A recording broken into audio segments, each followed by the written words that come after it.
Welcome to the next installment in my video lecture series in economics. And in this particular video lecture, I'm going to be taking a look at the effect of thresholds on labor supply.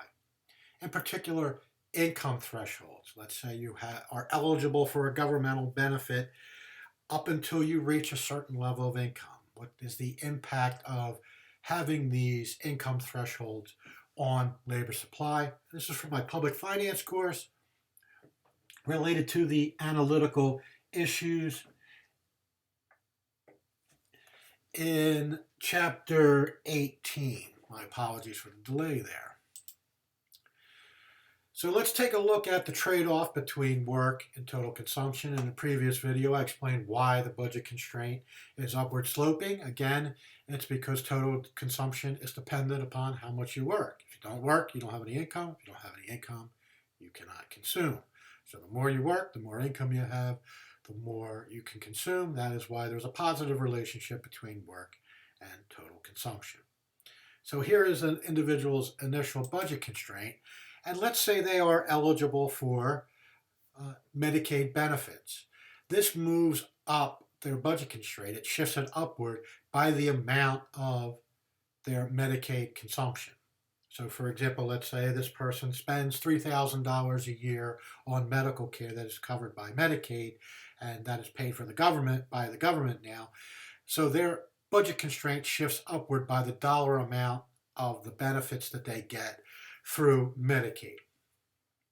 So we have the original budget constraint when they didn't have Medicaid, and their new budget constraint that includes the expenditures that are covered by Medicaid and health insurance.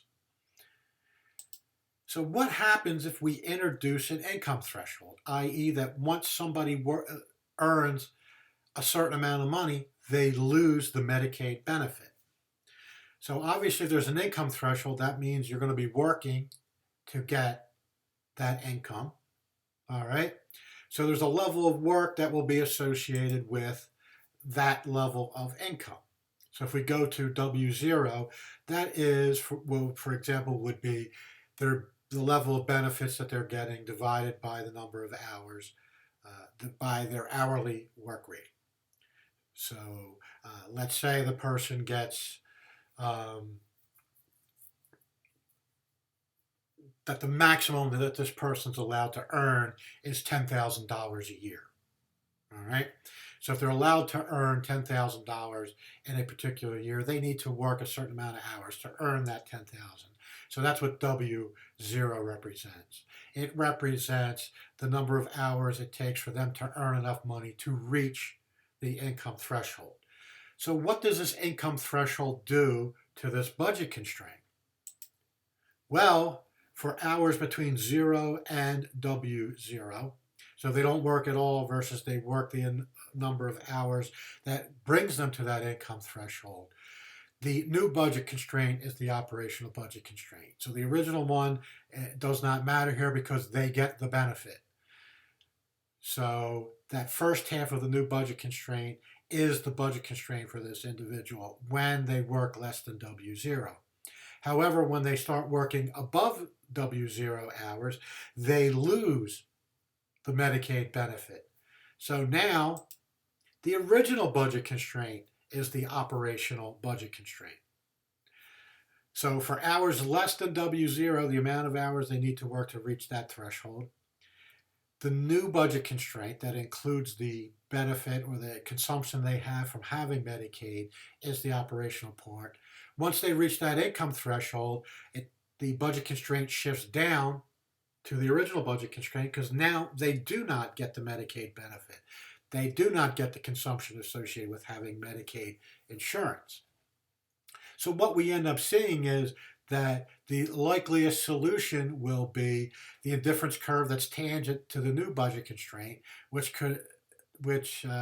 conforms with working the number of hours that brings you up to that income threshold. So individuals will work just enough that they don't cross the threshold, so they don't lose that benefit. So you can see that this is a disincentive to work because if you take a look at this individual, let's say they're working W0 hours, they maintain that Medicaid benefit. If they work 1 hour more, they lose that Medicaid benefit. So what will happen is their consumption will fall from this level down to this level here. So there's no incentive for this person to work any more than W0 or 1 hour less than W0, because if they do, they lose the entire Medicaid benefit and the consumption they get from that.